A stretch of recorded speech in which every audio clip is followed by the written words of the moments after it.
욥기 42장 1절에서 17절 중에 7절부터 좀 읽고요. 요한복음 21장 15절에서 19절의 말씀입니다. 욥기 42장 7절부터 17절까지 천천히 한번 읽어보도록 하겠습니다. 함께 읽겠습니다. 시작. 여호와께서 욥에게 이 말씀을 하신 후에 여호와께서 대만 사람 엘리바스에게 이르시되 내가 너와 내 두 친구에게 노하노니 이는 너희가 나를 가르쳐 말한 것이 내 종 욥의 말 같지 옳지 못함이니라. 그런즉 너희는 수소 7과 수장 7을 가지고 내 종 욥에게 가서 너희를 위하여 번제를 드리라. 내 종 욥이 너희를 위하여 기도할 것.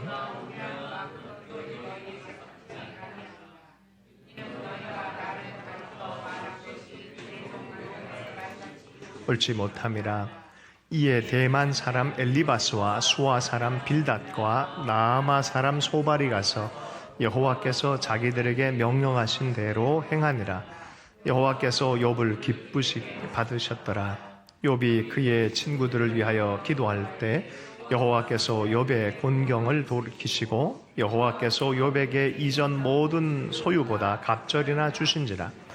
이에 그의 모든 형제와 자매와 이전에 알던 이들이 다 와서 그의 집에서 그와 함께 음식을 먹고 여호와께서 그에게 내리신 모든 재앙에 관하여 그를 위하여 슬퍼하며 위로하고 각각 캐시타 하나씩 금고리 하나씩을 주었더라. 여호와께서 욥의 말년에 욥에게 처음보다 더 복을 주시니 그가 양만 4천과 낙타 6천과 소 1,000겨리와 암나기 1,000을 두었고 또 아들 7과 딸 3을 두었으며 그가 첫째 딸은 여미마라 이름하였고 둘째 딸은 그시아라 이름하였고 셋째 딸은 게렌합북이라 이름하였으니 모든 땅에서 욥의 딸처럼 아리따운 여자가 없었더라. 그들의 아버지가 그들에게 그들의 오라버니처럼 기업을 주었더라. 그 후에 욥이 140년을 살며 아들과 손자 4대를 보았고 욥이 늙어 나이가 차서 죽었더라. 요한복음을 읽겠습니다. 21장 15절부터입니다. 그들이 조반 먹은 후에 예수께서 시몬 베드로에게 이르시되 요한의 아들 시몬아 내가 이 사람들보다 나를 더 사랑하느냐 하시니 이르되 주님 그러하나이다. 내가 주님을 사랑하는 줄 주님께서 아시나이다. 이르시되 내 어린 양을 먹이라 하시고 또 두 번째 이르시되 내가 나를 사랑하느냐 하시니 이르되 주님 그러하리이다. 내가 주님을 사랑하는 줄 주님께서 아시나이다. 이르시되 내 양을 치라 하시고 세 번째 이르시되 요한의 아들 시몬아 내가 나를 사랑하느냐 하시니 주께서 세 번째 내가 나를 사랑하느냐 하심으로 베드로가 근심하여 이르되 주님 모든 것을 아시오매 내가 주님을 사랑하는 줄 주님께서 아시나이다. 예수께서 이르시되 내 양을 먹이라.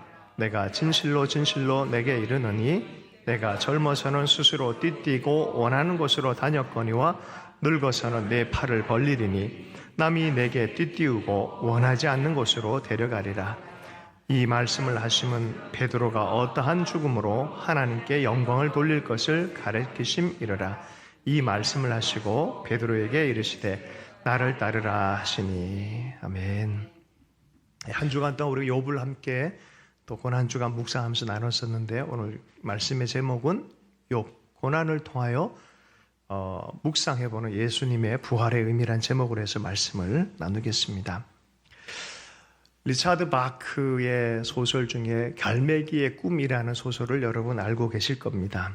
거기에 보면 조나단 리빙스턴 갈매기가 등장을 합니다. 속도 여행을 즐겨요. 많은 사람들은 썩은 고기 또 항구에 배 근처에 고기를 던져진 것들 그것을 먹으려고 날고 있지만 이 조나단 리빙스턴 갈매기는 위를 바라봅니다. 그리고 멀리 나릅니다. 처음엔 오해도 많이 당합니다. 어느 순간에 갑자기 하늘 위에서 금빛 찬란한 갈매기들이 나타나는 것을 보았어요. 높이 나는 곳에서 정말 그 세계가 있는 것을 봤습니다. 그리고 내려와서 야 그런 세계가 있다라고 말을 해줬습니다. 네, 실제로 경험한 거죠. 그런데 그렇게 그냥 하루하루를 살아가는 사람들에게 우리에게 무슨 그런 삶이 있으랴라고 생각을 합니다. 여러분, 하나님께서 사람이 되어주셔서 우리 세계를 찾아오셨고 또 우리를 위해서 사랑으로 십자가를 지시고 죽어주셨습니다. 하나님의 아들에게 죽음이라니 이거는 상상이 불가한 것입니다. 아니, 하나님인데 보통 의인도 그렇게는 안 죽는데 어떻게 저렇게 처참하게 죽임을 당할 수 있을까? 십자가의 죽음의 의미는 사실은 성경 전체에서 보면 하나님의 지혜다라고 말했습니다. 이 십자가의 죽음을 통해야 하나님의 지혜를 통해 우리는 구원을 얻을 것이다라고 말합니다.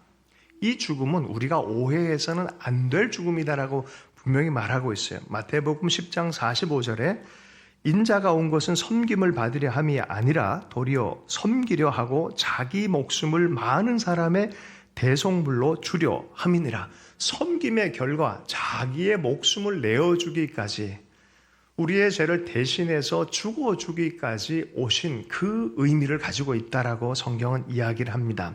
예수님께서 미리 얘기하셨어요. 나는 섬기러 왔고 십자가에 죽으러 왔다라고 말합니다.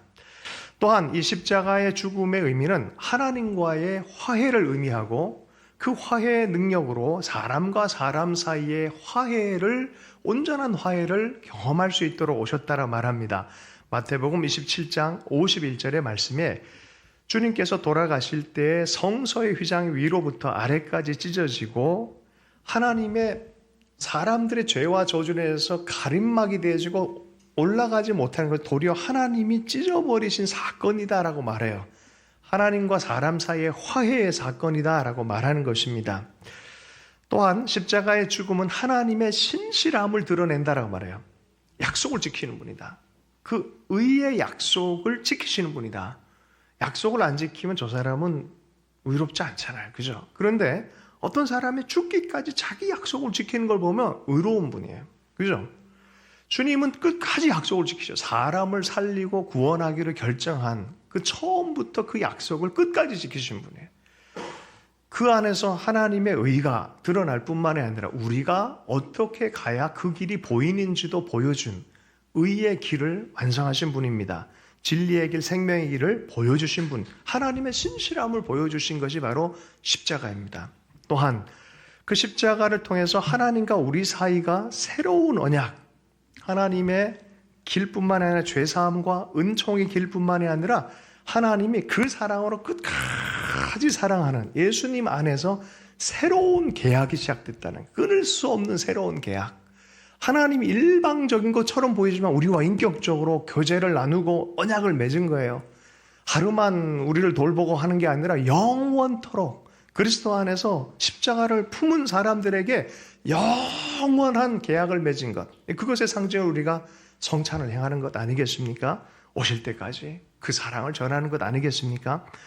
자, 그리고 그 죽음의 의미는 고난받는 종으로 메시아가 오시는 약속을 이룬 일이었어요. 이것은 어느 날 갑자기 생긴 사건이 아니었어요. 오래전부터 메시아가 올 텐데 너희들 오해하지 마라 오시면은 그분은 고난받는 종의 모습으로 올 거다. 그래서 십자가에서 죽으심을 경험할 거다라는 것을 이사야가 오래전에 얘기를 해놨어요. 그 메시아는 누구냐? 고난받는 종이다. 그 의식이 있단 말이죠. 자, 그런데 의인이며 하나님의 아들이며 고난받는 종 메시아가 정말 그분이 오셨나라는 것에 마지막 도장을 찍어주는 것이 무엇입니까? 그것이 바로 부활이에요. 부활. 그의 죽음은 진짜 의인의 죽음이었다. 죄인처럼 썩음을 당하고 끝나는 그것이 아니라는 거예요. 살아나서 의를 확증하는 것입니다. 그분이 진짜 의인이라는 것을 드러내는 것이죠. 그분이 정말 메시아일까? 진짜 살아나셨네? 성경 그대로네? 그분이 진짜 메시아네? 약속받은 그 고난의 종이셨네? 이것이 확증이 되어지는 거예요. 진짜 하나님의 아들이실까? 부활하셨네? 진짜 하나님의 아들 맞으시네? 결론적으로 보면 하나님이 십자가에서 죽으셨네. 이것이 십자가의 사건입니다. 그리고 그것에 대해서 효력 있음을 증명하는 것이 부활 사건입니다. 마가복음 10장 33절 34절의 말씀을 보겠습니다. 보라, 우리가 예루살렘에 올라가노니 인자가 대제사장들과 서기관들에게 넘겨짐에 그들이 죽이기로 결의하고 이방인들에게 넘겨주겠고 그들은 능욕하며 침뱉으며 채찍질하고 죽일 것이나 그는 3일 만에 살아나리라 이미 예언을 하셨어요. 그 죽음 이후에 3일 만에 살아나는 것에 대한 부활 예언을 예수님께서 먼저 미리 하셨어요. 주님이 십자가에 죽으시면서 마지막 일상이 무엇이었습니까? 다 이루었다. 테텔레스타이. 테텔레스타이라는 원어 사용은 작가들이 완벽하게 작품을 완성했을 때 쓰는 단어예요. 다 완성했다. 허무한 죽음 아니었습니까? 저게 무슨 작품입니까? 작품이에요. 길이요, 진리요, 생명을 내신 예수 그리스도 하나님의 작품이에요. 생명 작품이 완성됐다라고 선언한 것입니다. 그러므로 부활은 여러분 십자가를 배경으로 하고 있어요. 그게 뭔지에 대한 설명의 확증을 위해서 부활이 있는 것입니다. 초대교회 교인들이 바로 이 예수를 통해서 이 하나님의 십자가와 부활의 의미를 마음에 품고 그것을 믿는 것을 구원이라고 하는 거예요. 그것을 믿을 때 우리 영혼이 하나님과의 약속, 하나님 편으로부터의 신실한 약속 때문에 구원을 갖는다라고 얘기를 한 거예요. 로마서 표현은 이렇습니다. 로마서 10장 9절의 말씀을 함께 읽어보겠습니다. 시작. 내가 만일 내 입으로 예수를 주로 시인하며 또 하나님께서 그를 죽은 자 가운데서 살리신 것을 내 마음에 믿으면 구원을 받으리라. 바로 방금 얘기했던 그 의미들이 다 포함된 게 십자가와 부활의 의미입니다.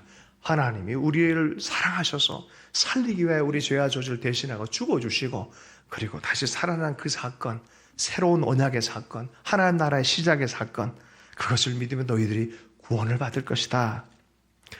여러분, 이것이 성경이 얘기하는 십자가와 부활입니다. 여러분, 오해하지 마십시오. 부활은 부생이나 소생이 아니에요. 부생이 뭡니까? 다시 살다라는 뜻 아닙니까? 성경 중에서 보면 부생한 사람이 있어요. 누구였어요? 나사로. 이름을 참 잘 졌어요. 나사로. 네, 나사로가 부생했어요. 부활이 아니에요. 예수님은 죽었다가 3일 만에 부활하신 거예요. 문을 닫아놨는데 문을 통과해 들어오세요. 할렐루야. 새로운 몸을 입으신 거예요. 차원이 다른 몸을 입으신 거예요. 그리고 우리와 함께 먹고 마시고 이야기하고 만질 수도 있어요. 그런데 차원이 다른 몸이에요. 영원한 세계를 살아갈 몸에 대해서 그 변화를 가지고 오신 분이십니다. 그죠? 네. 우리도 그러한 부활에 참여할 것에 대한 소망을 주셨다라고 말합니다. 좀 우리 그냥 가만 내버려뒀으면 어떻게 됐을까요? 그럼 내버려둬도 되는데 하나님이 천지를 창조하고 사람도 지은 다음에 니들 알아서 해 이랬으면 됐을 텐데 내버려두지 않으셨죠? 내버려두니까 모든 부조리와 악이 창궐합니다. 인간이 하나님 없이 만든 모든 문명은 결국은 스스로 자멸하게 되어 있습니다. 우리 속에 있는 본성들이 있죠. 주님은 십자가 질 수밖에 없어요. 하나님은 사람들을 포기할 수 없어서 하나님의 아들 예수 그리스도를 파송하기로 결정하셨어요. 하나님이 결정한 일이고 파송되기를 결정한 분은 누구예요? 예수 그리스도. 사람들을 사랑해서 사람들을 죽음에 내어줄 수 없어서 사람들 구원하기 위해서 십자가로 비전 삼으시고 내려오신 분이 예수 그리스도이십니다. 십자가만 정하신 게 아니라 부활도 정해 놓으셨습니다. 여러분, 우리 몸은 영생을 위한 몸이에요. 믿으십니까? 믿는 이에게 영원한 생명은 유령처럼 우 떠도는 그런 게 천국이 아니라는 거예요. 명확하게 하나님께서, 예수님께서 보여주신 그 세계가 있고 부활의 세계가 있고 새하늘과 새 땅에 대한 비전이 있습니다. 요한복음 3장 16절의 말씀을 함께 읽겠습니다. 시작. 하나님이 세상을 이처럼 사랑하사 독생자를 주셨으니 이는 그를 믿는 자마다 멸망하지 않고 영생을 얻게 하려 하심이라. 저를 따라서 하겠습니다. 예수 죽음, 내 죽음, 예수 부활, 내 부활. 다시 한번요. 예수 죽음, 내 죽음, 예수 부활, 내 부활. 여러분, 이것이 초대교회 교인들이 주님께로 확실하게 경험한 거예요. 로마서 6장 4절 5절의 말씀입니다. 그러므로 우리가 그의 죽으심과 합하여 세례를 받음으로 그와 함께 장사되었나니 이는 아버지의 영광으로 말미암아 그리스도를 죽은 자 가운데서 살리심과 같이 우리로 또한 새 생명 가운데 행하게 하려 함이라. 만일 우리가 그의 죽으심과 같은 모양으로 연합한 자가 되었으면 또한 그의 부활과 같은 모양으로 연합한 자도 되리라. 주님도 죽으시고 3일 이후에 부활체로 부활하셨습니다. 우리도 믿음을 갖고 죽은 사람들은 그 씨앗이, 믿음의 씨앗이 있는 사람들은 그 씨앗은 생명체가 있기 때문에 반드시 자라나서 꽃을 피우고 열매를 맺는 것처럼 우리 몸도 그럴 것이다 라고 말합니다. 부활의 영광이 있을 것이다 라고 말합니다. 우리가 한 주간 동안 욥의 고난에 대해서 묵상하며 십자가의 묵상을 했습니다. 욥의 회복, 욥의 시련, 이런 것들의 가장 중심 줄기가 뭐였냐면 하나님을 경외함이에요. 하나님을 하나님으로 섬길 수 있느냐라는 그것 때문에 시작된 이야기입니다. 하나님이시기 때문에 섬기는 것, 당연한 것인데 사탄이 와서 놀려댑니다. 쟤요, 인생 잘 돼서 하나님 섬기는 걸 거예요. 재산 많아서 섬기는 걸 거예요.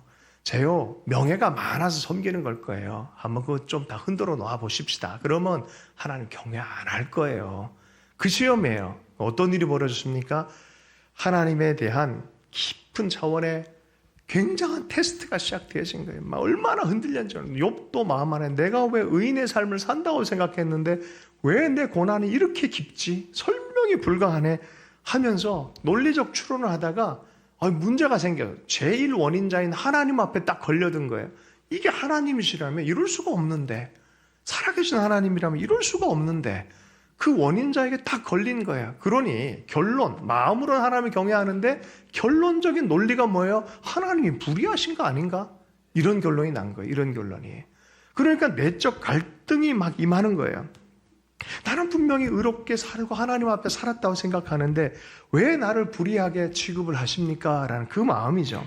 친구들이 와서 한 얘기가 그런 얘기예요. 네가 분명히 뭔가 잘못해서 이런 일이 있다.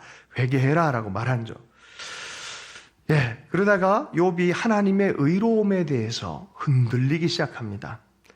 도대체 이해가 안 가서 하나님이 뭔가 잘못하는 것 같다라고 막 대들은 것 같이 말을 많이 하다가 하나님이 나타나셨어요. 그리고 하나님이 설득 과정을 겪게 하는데 하나님의 능력의 크심, 하나님의 지혜의 광대함, 그것을 보여주니까 욥의 마음이 점점 녹아나기 시작합니다. 그리고 깨달았어요.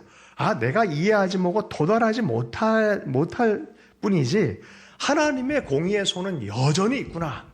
하나님의 공의는 여전히 있구나. 하나님은 하나님의 뜻대로 온 세계를 통치하는구나. 그렇다면 내 삶도 부조리처럼 보이고 고난처럼 보이는 이 삶도 하나님의 손 안에 있네. 어떻게? 라는 답은 모르지만 하나님이 내 삶을 주관하시는 분이라는 것을 인정할 수밖에 없는 거예요.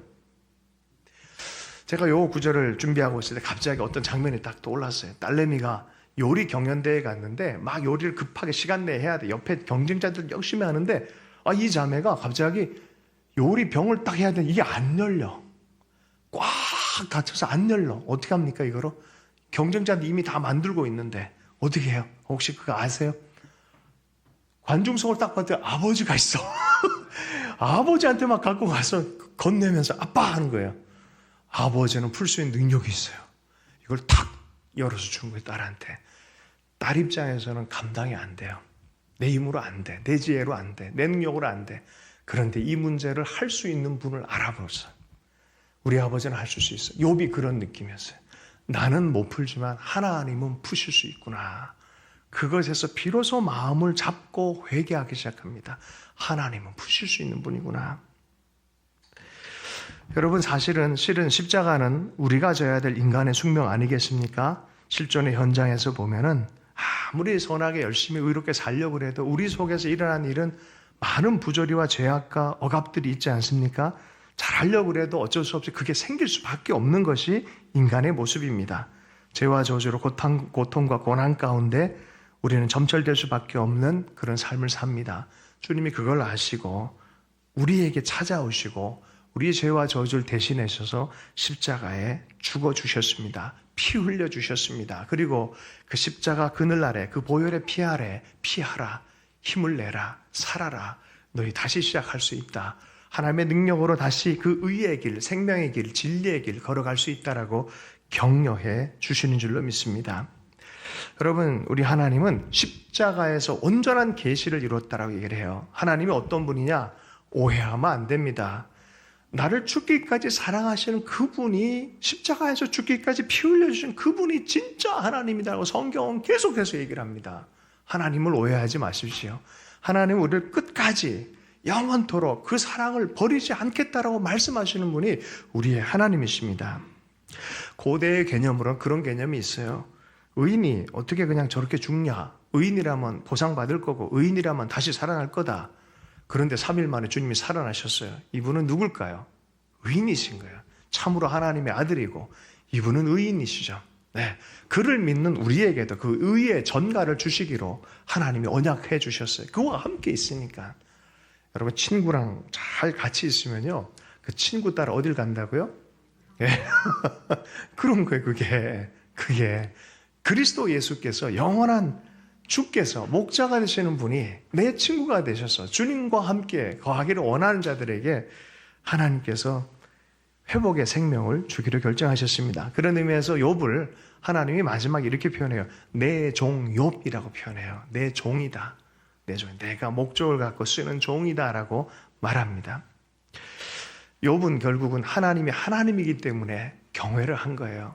요 고백을 하는 장면을 같이 한번 읽어보십시다. 이때는 어떤 보상도 받지 않는 때 바로 이 하나님에 대한 자각 때문에, 열린 눈 때문에 하나님께 고백하는 장면이 욥기 42장 5절에서 6절이에요. 함께 한 목소리로 한번 읽어보겠습니다. 시작.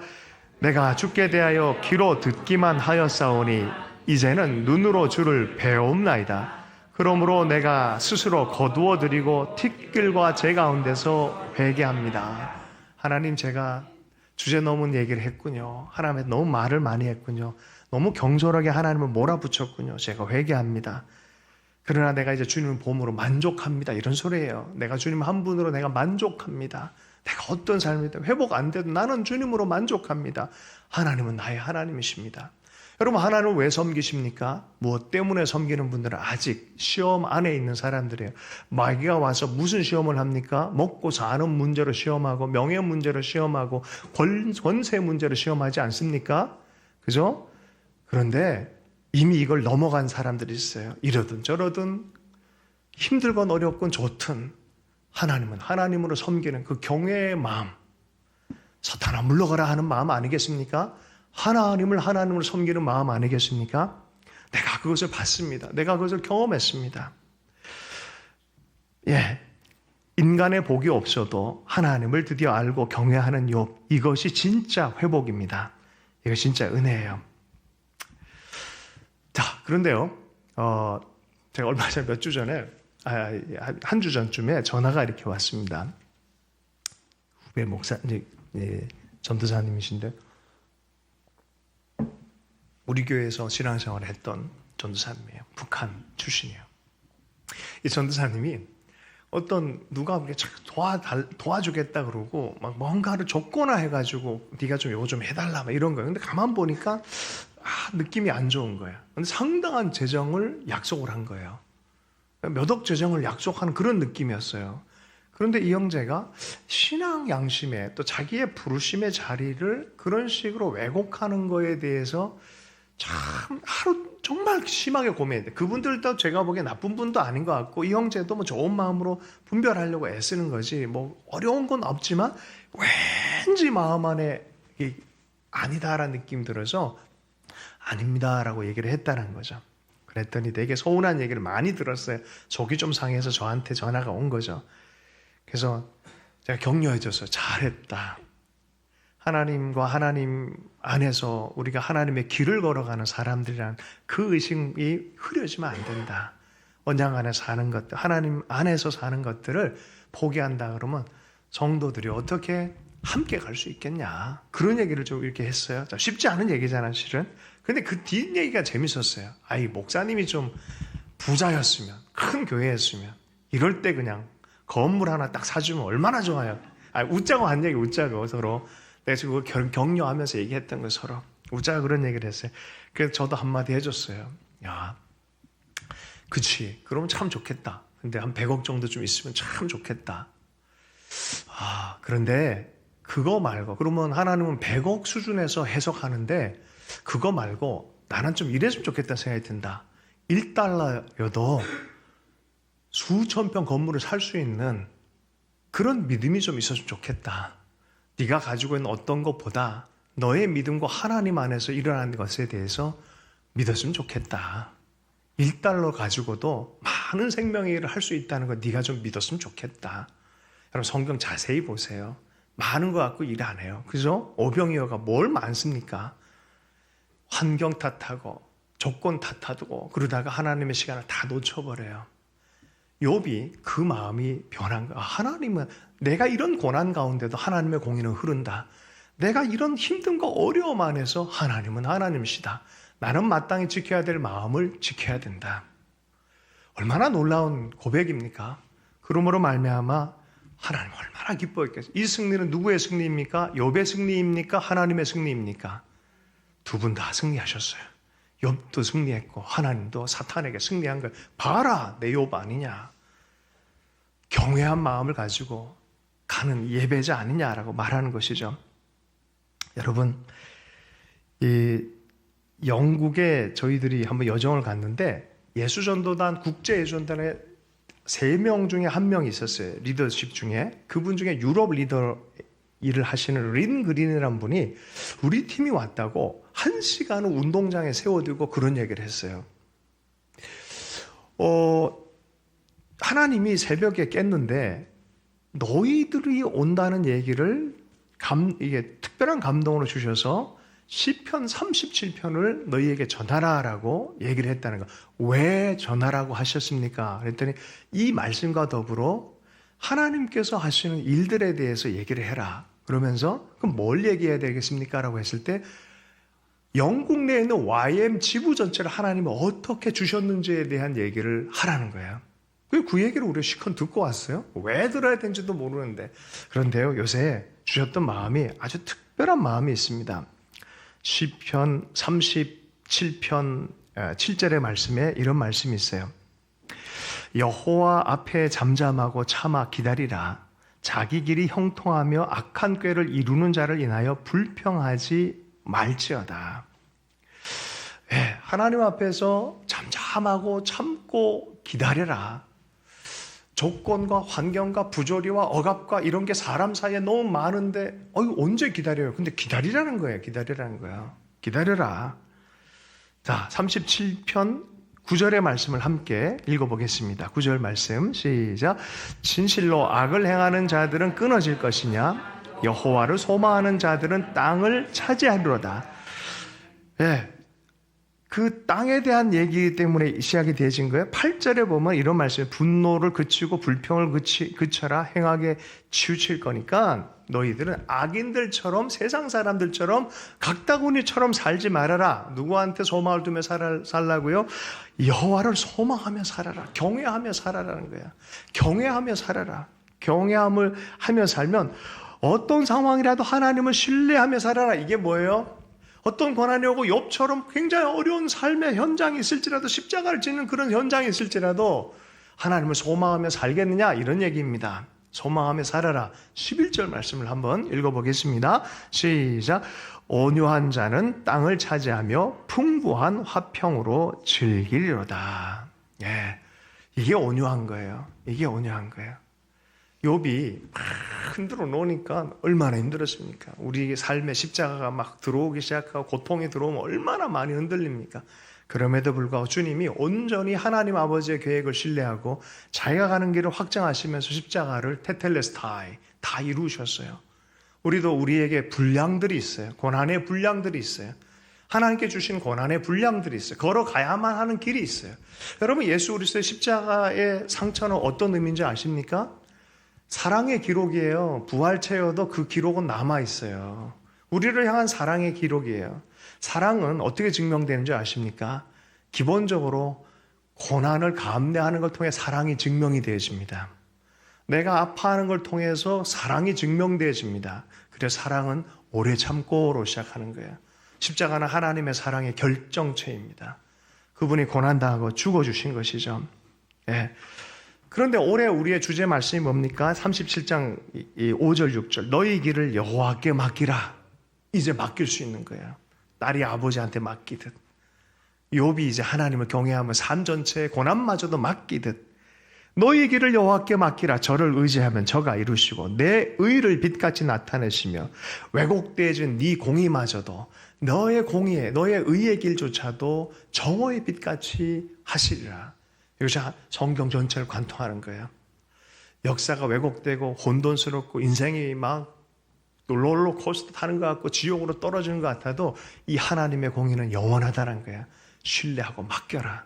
맡길 만한 분이다. 이것이 진리의 말씀인 줄로 믿습니다. 여러분, 그런데 이 십자가 부활에서 오랜 예언을 받았음에도 불구하고 고난의 현장에 있을 때는 너무나 힘들어지는 거예요. 그죠? 우리가 다 공감이 되어져요. 그러니 제자들이 어떻게 했습니까? 다 도망갔어요. 예수님이 부활하시는 이후에 한 일이 뭔지 아십니까? 얘들 쫓아다니면서 모으는 일이었어요. 이분들 쫓아다니면서 모으는 일이에요. 근데 이분 위대한 사도들도 다 도망갔어요. 찾아갑니다. 두려워서 문 닫았는데 찾아가십니다. 엠마오로 도망가는 두 제자 사이에서 하루 한나절을 같이 동행해 주면서 말씀을 읽어주고 언약을 갱신하고 눈을 열어줘서 다시 예루살렘에 돌아오게 합니다. 주님이요, 뭘 만드십니까? 그 고난의 의미를 아는 공동체를 형성하는 거예요. 예루살렘 내에. 이것을 뭐라 그런지 아십니까? 교회를 준비한다는 거예요. 교회는 이 고난의 신비를 품은 공동체입니다. 십자가 부활의 능력을 품은 공동체. 십자가는 뭐랍니까? 하나님의 능력이며 지혜다라고 얘기하잖아요. 하나님의 지혜와 능력을 아는 공동체, 십자가를 아는 공동체, 이것이 교회입니다. 디모데후서 2장 11절의 말씀인데요. 미쁘다 이 말이요, 우리가 주와 함께 죽었으면 또한 함께 살 것이요. 우리의 믿음의 두 기둥입니다. 주와 함께 죽고 주와 함께 사는 것입니다. 이것이 믿음의 세계가 열린 사람에게는 확실한 진리입니다. 영성의 세계가 열린 것입니다. 그가 의인임을, 그가 메시아임을, 그가 하나님의 아들, 하나님이심을 안 이상 그분의 세계가 시작되어진 것을 우리는 아는 것이죠. 예수님 안에서 새로운 세대가 시작되어진 거예요. 하나님 나라가 시작이 되어진 것입니다. 오리라고 했던 그 세계가 시작이 되어진 것입니다. 부활을 다시 생각하면서 여러분, 우리의 개인적인 삶을 좀 생각해 보면은 그것은 우리 하나님을 경외함의 회복입니다. 하나님의 하나님 되심을 회복하는 것이 돼야 될 줄로 믿습니다. 또한 영원한 세계가 있음을, 그 소망의 세계가 있음을, 우리가 그냥 향방 없이 사는 것이 아니라 하나님의 약속대로 영원한 나라에 살아가는 소망의 삶을 살게 되는 것입니다. 이것이 진리입니다. 진리를 아는 자들은 자유케 되어지고 진리를 아는 자들은 그 안에서 기쁨을 누리게 되는 줄로 믿습니다. 그래서 요한복음을 보면 부활 이후에 한 에피소드가 아주 한 장으로 나온 게 바로 베드로의 이야기입니다. 베드로의 무엇을 회복시키기 원했습니까? 마음 안에 하나님을 향한 사랑과 경외심을 회복하기를 주님이 원하셨습니다. 여러분 보세요. 주님이 원수 앞에서 상을 베풀어서 어떻게 합니까? 원수가 있으면 하나님이 목자가 되셔서 인도하셔요. 성경에서 보면 하나님이 우리의 영혼의 목자이며 감독되신다라고 얘기를 해요. 우리의 목자가 우리를 가만두시겠습니까? 우리가 시험 당할 때 가만두시겠습니까? 보호하신다라고 말해요. 그 끝에는 어떻게 나오냐면 잔치상을 베풀어 주셔서 원수 앞에서 상을, 야 맛있게 먹어. 우리 아들 맛있게 먹어. 원수 앞에서 우리 딸 맛있게 먹어. 주님이 배부르게 채우시는 게 주님의 뜻이라는 거야. 누구 앞에서? 시험 당했던 그 아들, 딸 앞에서, 시험 당했던 베드로 앞에서 잔치상을 베풀어 주는 거야. 아침에 와서 잔치상을 베풀어 주는 거야. 직접 쿡 해가지고 직접 만들어가지고 직화구이 해가지고 그것도 그냥 갓 잡은 생선으로 준비를 해서 밥을 먹여주는 거야. 그러면서 뭐라고 얘기합니까? 흔들리고 시험에 빠진. 사실 베드로에게 미리 얘기해. 너 시험 당할 거다. 내가 기도했다. 너 마음을 굳게 한 이후에 하나님 나라를 위해서 열심히 뛰어가라. 그렇게 미리 얘기를 했잖아요. 주님이 뭐라고 말씀하셨습니까? 네가 나를 사랑하느냐. 사랑에 대해서 묻습니다. 십자가의 핵심이에요. 핵심. 하나님의 메시지의 핵심입니다. 하나님이 우리를 사랑한다라고 말하는 거예요. 네가 나를 사랑하느냐? 주님 물으시죠. 아이씨, 눈 똑바로 쳐다보면서 한마디 했단 말이죠. 베드로는 눈 똑바로 쳐다보면서 우리 식으로 하면 XX 저 사람 모릅니다 이랬던 분이 베드로였어요. XX 저 사람 모릅니다. 정말 성경 그대로 얘기하면 그런 거예요. 그랬던 민망한 마음, 부활한 주님 앞에 주님이 나를 회복시켜 줄까? 아니요, 주님은 처음부터 품고 계셨어요. 처음부터 품고 계시고 처음부터 기도하고 있고 볼 때 처음부터 소망을 갖고 계셨던 거예요. 네가 나를 사랑하느냐? 네가 나를 경외하느냐? 이러든 저러든 나와 함께 갈 수 있겠냐? 그 마음을 물으시는 거죠. 우리 결혼할 때 그러잖아요. 검은 머리 파뿌리 될 때 이러든 저러든 삶에 함께 하겠냐? 이렇게 묻잖아요. 그죠? 그것처럼 하나님이 다시 결혼식에 이것처럼 물은 거예요. 여러분 옆에 부부가 앉아 계신가요? 할렐루야. 네가 나를 사랑하느냐 한번 물어봐 주세요. 아니면 가족들끼리 해야죠. 한번 해보세요. 물었고 네, 제가 사랑합니다. 네, 제가 사랑합니다. 네. 여러분 이게 진리예요. 하나님 측에서는 포기할 수 없는 거예요. 이거는 내가 너희를 끝까지 사랑한다는 것이 하나님의 약속입니다. 그래서 요한복음 8장 32절 이렇게 얘기해요. 진리를 알지는 진리가 너희를 자유롭게 하리라. 진리를 아는 자들은요, 진리 안에 있는 큰 자유함이 있습니다. 이 예수 그리스도를 알면 알수록 자유함이 생깁니다. 진리이기 때문에 그래요. 이분이 하나님의 진리이기 때문에. 이 진리를 또한 선포하는 분이 누구십니까? 성령이세요. 성령이 계신 곳에 자유함이 임할 수밖에 없는 거예요. 그 자유함은 남들 눈치 안 보고 막 이렇게 흔들어대는 걸 그 자유라 하는 게 아니에요. 예수 그리스도의 사랑에 대한 확신, 인정에 대한 확신, 떠나지 않는 사랑에 대한 진리에 대한 확신, 그것으로 말미암아 자유함이 생기는 거예요. 영혼의 자유함이 생기는 거예요. 구원의 자유함이 생기는 거예요. 하나님 나라에 속한 자로서 영원한 안정감이 생기는 그런 자유함입니다.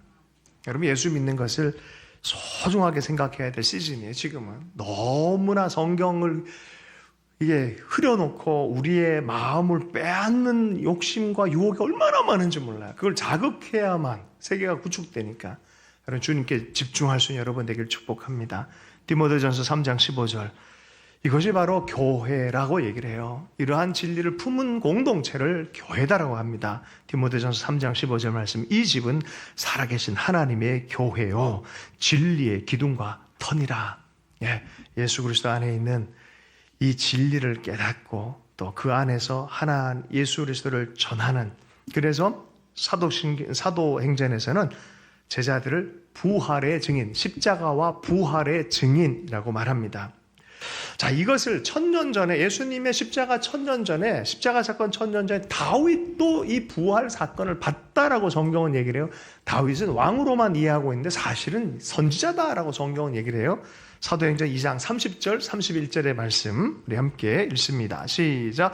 그는 선지자라 하나님이 이미 맹세하사 그 자손 중에서 한 사람을 그 위에 앉게 하리라 하심을 알고 미리 본고로 그리스도의 부활을 말하되 그가 음부에 버림되지 않고 그의 육신이 썩음을 당하지 아니하리라 하더니, 바로 그분이 의인이시고 그분이 메시아이고 그분이 내가 섬기는 주다라고 다윗의 입으로 오실 그리스도를 예언하고 있는 거예요. 오늘날에도 이 주님에 대해서 알려져야 돼요. 그리고 알려질 뿐만 아니라 그 진리 안에 자유케 되는 심령들, 그래서 복음 전한 일들 통해서 나타날 거라고 말합니다. 그리스도께서 온 세상을 다스리십니다. 부활 승천하셔서 하나님 우편에 앉아 계셔서 온 세계를 다스린다는 거예요. 세상이 부조리하고 엉망처럼 보이지만 여전히 하나님은 사랑의 흔적, 옆구리와 손에 고통한 그 흔적을 그대로 간직하시며 세상을 사랑으로 통치하고 계십니다. 그래서 에베소 5장 21절에 보면 그리스도를 이런 그리스도를 이런 그리스도를 경외함으로 서로 사랑으로 복종하라. 가정 안에서, 공동체 안에서, 삶의 현장 안에서 이런 그리스도를 경외함으로, 그 다스리심을 신뢰함으로 서로 복종해라라고 하는 거예요. 말씀을 마무리하겠습니다.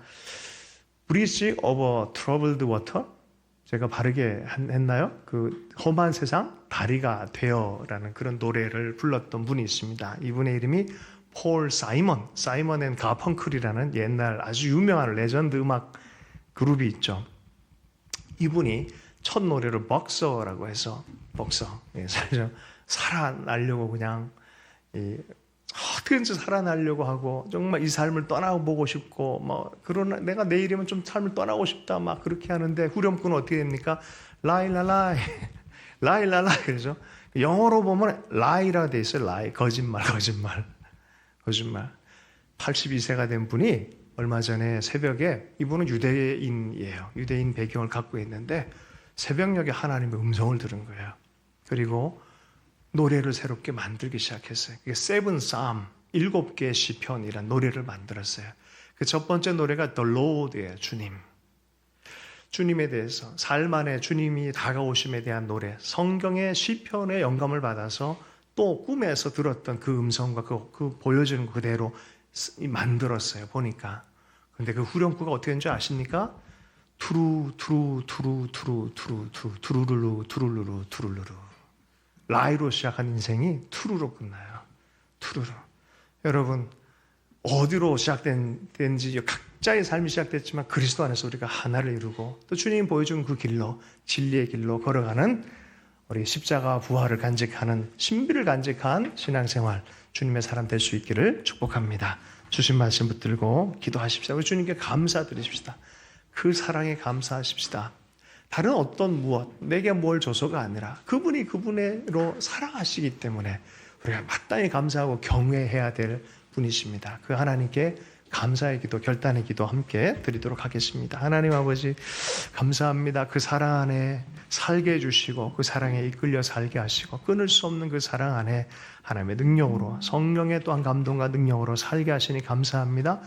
삶이 살아있는 동안 하나님께 영광 돌리게 하시고 영원한 하나님과 아버지 더 깊은 동행으로 살 수 있도록 축복하여 주십시오.